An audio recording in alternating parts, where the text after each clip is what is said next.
প্রধান উপদেষ্টার মালয়েশিয়া সফর এলডিসি থেকে উত্তরণের পর সমৃদ্ধ অর্থনীতি অর্জনে গুরুত্বপূর্ণ ভূমিকা রাখার আশা বিশ্লেষকদের।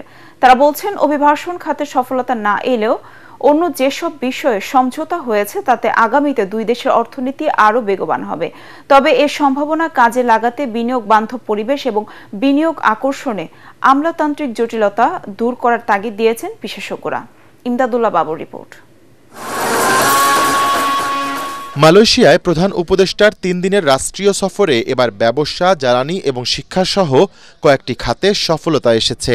এই সফরে উচ্চশিক্ষা, কূটনীতিকদের প্রশিক্ষণ ও হালাল পণ্য এবং সেবার ক্ষেত্রে দুদেশ নিজেদের সহযোগিতায় নোট বিনিময় করে। আর ব্যবসা বাণিজ্য এগিয়ে নিতে মালয়েশিয়ার ন্যাশনাল চেম্বার অব কমার্স এবং Bangladesh federation of chamber and commerce ইন্ডাস্ট্রির সাথে দুটি সমঝোতা স্মারক সই হয়। এছাড়াও এলএনজি ও প্রতিরক্ষা সহ আরও ৩টি খাতে সহযোগিতায় সমঝোতা স্মারক সই হয়েছে দুই দেশের। আমরা গ্রাজুয়েশনে যাচ্ছি, তখন গেলে আমরা এতদিন ধরে যেভাবে ব্যবসা বাণিজ্য করেছি পৃথিবীর সাথে, সেই ব্যবস্থাটা থাকবে না। মালয়েশিয়ার সাথে এফটিএ নিয়ে আলাপ আলোচনা করে আমার ধারণা যদি আমরা এফটিএটা করতে পারি, এটা আমাদের জন্য কিন্তু একটা নতুন ওপেনিং দেবে। এই বিষয়টা আমার কাছে মনে হয় একটা সামনের দিকে যাওয়ার একটা স্টেপ হিসাবে দেখতে পারি।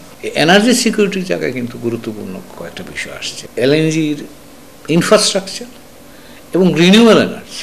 বিনিয়োগ তো বললে আসবে না, বিনিয়োগ কিন্তু রাজনৈতিক বিষয় নয়, এটা অর্থনৈতিক বিষয়। বিনিয়োগের পরিবেশ যদি আমি তৈরি করতে পারি, তাহলে আমরা মালয়েশিয়ার বিনিয়োগ পাবেন। এটা ভালো দিক যে দুদেশের বিজনেসম্যান চেম্বারের ভিতরে আন্ডারস্ট্যান্ডিং হয়েছে, চেম্বারের মধ্যে যে মিটিংটা হয়েছে, সমঝোতা হয়েছে, এটা ফলো আপ হবে।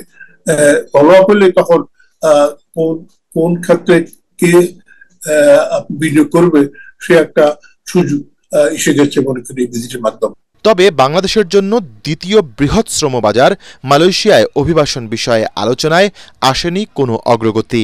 এই সমস্যাটা একদিনে হয়নি, বিগত 15-20 বছরের সমস্যা হয়েছে। এই প্রথমবার মিটিং হলো হাই লেভেলে, তো এর ফলো আপ হিসাবে হয়তোবা একটা সুযোগ তৈরি হবে বলে আমি মনে করি। আমি যেভাবে দেখি অভিবাসন প্রক্রিয়াটাকে, মালয়েশিয়ানটা কিন্তু একটু ভিন্নভাবে দেখে। তো কাজে আমার ধারণা এই কারণে এখানে খুব বেশি নাড়াচাড়া হয়নি, যা আছে চালু ওই অবস্থায় থাকুক।